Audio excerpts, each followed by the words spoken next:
Hi everybody, Guy Gun here, and I want to talk a little bit more about Battlefield 4, and I guess the PlayStation 4, because that's where I played it on when I went to the Tokyo Game Show there a couple weeks ago. And with the beta dropping in only a matter of days, I thought I'd get my thoughts out there so people have kind of an idea what to expect, but also what to watch out for, and maybe they can confirm for me if they're experiencing what I experienced when I played the game. Now, after having played Battlefield 3 for 2 years now, has it been that long already? Really? Where'd my life go? Yeah, there's some things that just become second nature when you play this game. I guess the first one I can mention is a simple one that we see all the time. It's the bunny hop. Now, I originally hated that when I started playing Battlefield 3 because I thought it was ridiculous that a professionally trained soldier is going to have to bunny hop his way across the battlefield when he's taking fire.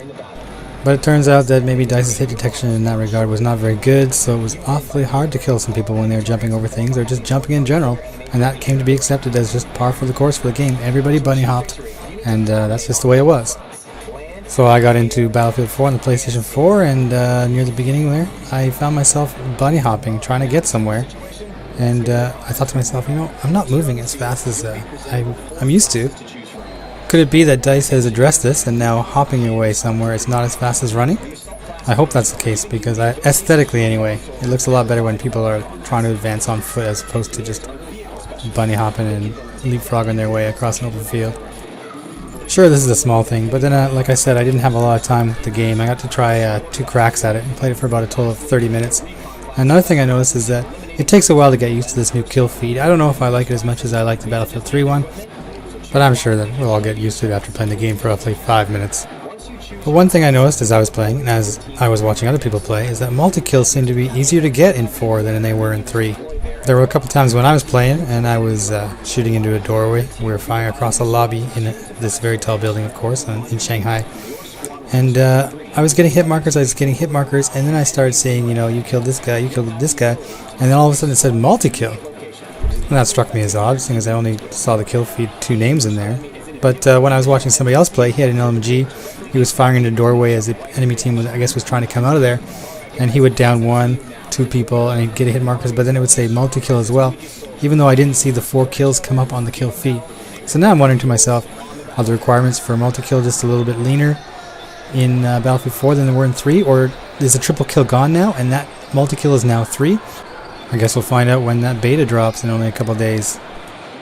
One thing I mentioned in my Tokyo Game Show video is that the players were having a hard time adjusting to the new control scheme because of course it's changed. No longer is prone just a simple jab on the stick there, but that actually makes you knife, and prone is circle, and this is kind of like the Call of Duty, which isn't a terrible thing, but after you've played a certain way for 2 years, it is hard to adjust to. And I asked myself later on, like, why would they change that? Everybody's used to it. Why would they change that? And then I think I hit upon the answer. I think that they did that because we all know panic knife in COD. Oh no, they can't panic knife. You know, they hit that button. But now remember, in Battlefield 3, you're going to be able to counter knife. And I think that they've changed this control scheme to give people this chance to panic counter knife. For me, the inclusion of the counter knife in Battlefield 4 makes it even less likely that I'm going to consider knifing someone, because if I know that there's a chance that my knife will fail, then rather than sneak up behind somebody and knife him, I'm going to shoot him from a distance and not risk my life in that regard. So I think we might see less knifing in Battlefield 4 as opposed to more, which is good actually, because how many times have you been killed in the game and in the kill cam watched your teammate run up behind him and knife him, even though he could have shot him and saved your life? But don't get me started, because this isn't a rant video. I was also interested to see how the 5-man squad thing played out, but of course we got a bunch of strangers only playing for 5, 10, 15 minutes at a time, so there's not a really good chance to evaluate it.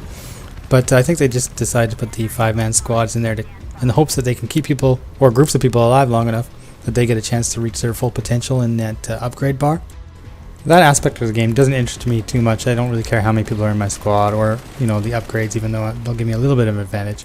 Now I know I'm not the smartest guy in the world, and I'm definitely not the stupidest, although I guess if you ask my wife on several occasions, she might give you a different opinion.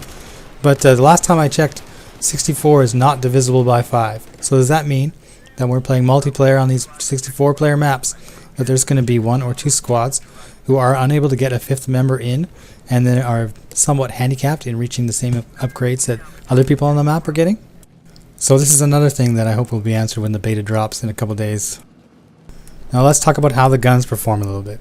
Now, as I mentioned in the Tokyo Game Show video, I purposely avoided choosing the new guns because I wanted to choose the guns I'm very familiar with to just see what kind of differences they have in handling. The first gun I chose was the ACWR, and I just ran it naked because I like the sights on those. And it's got the higher rate of fire now, so that's awesome. It does tend to jump a little bit more, but that might be because of a higher rate of fire.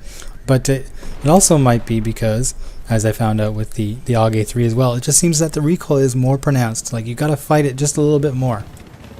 I think this is a good thing, actually. If you're gonna have this many weapons, they should all handle a little bit differently. But more importantly, if you're gonna put this many attachments in a game like this, you gotta make sure that they're all gonna do something, and they're all gonna react a little bit differently with each gun. And it's going to take some time to determine which attachments are going to make a certain weapon perform that much better. Unless, of course, we discover a secret combination such as the 4-grip heavy barrel that everybody's running on Battlefield 3. I'm excited, but at the same time a little bit intimidated because, you know, you've got so many weapons and so many attachments that to literally evaluate every one of them in every possible configuration is going to take you a huge amount of time. And I already feel that I probably am not going to have enough time. But hey, I'll just have to find something I like and go with that like I do right now. I guess I can talk about the Levolution a little bit. I played the Siege of Shanghai map as you see here in the trailer. And of course that huge building fell down in every game. In the Obliteration game mode it seems to fall down as a timed event rather than something that is caused by the players. I don't have a problem with that per se, but it does make things seem a little bit scripted. But when it comes to other aspects of Levolution that we've seen on this map, I was expecting to see maybe some kind of indication that this is something that you could alter on the map, but that wasn't the case. I'm glad to report, actually. In the trailers you see people blowing up fire extinguishers and closing gates and turning off switches and this and that. And when you actually get in there and play it, you don't notice that stuff. Like, we were all running around, we're trying to shoot each other, we're trying to find the bomb, and I didn't notice like anything out of the ordinary, like catching my eye saying that, you know, I can blow this up, I can push this button, I can do that. You have to be right beside it to get any kind of indicator. But as you're so focused on what's going on around you, you kind of miss that. And I think it's going to take a long time for people to actually learn what they can influence and what they can't. Because I don't believe that, you know, you can do anything on this map and blow anything up and alter anything. You know, it's all going to be in certain areas you'll be able to do something if you push a button or blow something up or fire it, you know. And once people start getting a hang of the map and getting a knowledge of where things are, you'll start to see the Levolution come into influencing the game more. But until then, it's not going to have such a big effect. I did mention also in my last video that the R2 is now the trigger for the gun and the L2 is the ADS, leaving the R1 to do something else. Well, when I was playing, I realized that the R1, when I'm looking at an enemy, that was spotting it. You know, he'd point. And one time I got jumped and I tried to hip fire out of habit, R1, and instead I pointed at my opponent. But I quickly adjusted and downed him anyway, which made it kind of cool because I was pointing at him as I was hip firing him. Now when I had a repair torch in my hand and I was behind a friendly vehicle and I was going to repair that vehicle and I was hitting R1, instead of repairing that vehicle, up came the Comaro system, and I was able to choose an option to communicate with my team. And it took me a while to remember that, oh yeah, R2 is now my fire button, and that is also going to be, you know, the torch button to repair vehicles and detonate C4 as well. I imagine this scheme is going to be what's on the PlayStation 3 version of Battlefield 4 and in the beta when it comes out, so you'll have to confirm that for me because I'm not going to be playing that because Japan for some reason does not get the PlayStation beta. We're going to get the PC version if we're lucky enough to have downloaded it. So as this building crumbles in 2 days, I will be watching this in real time myself, and I hope you guys are going to be able to get your hands on the beta as well.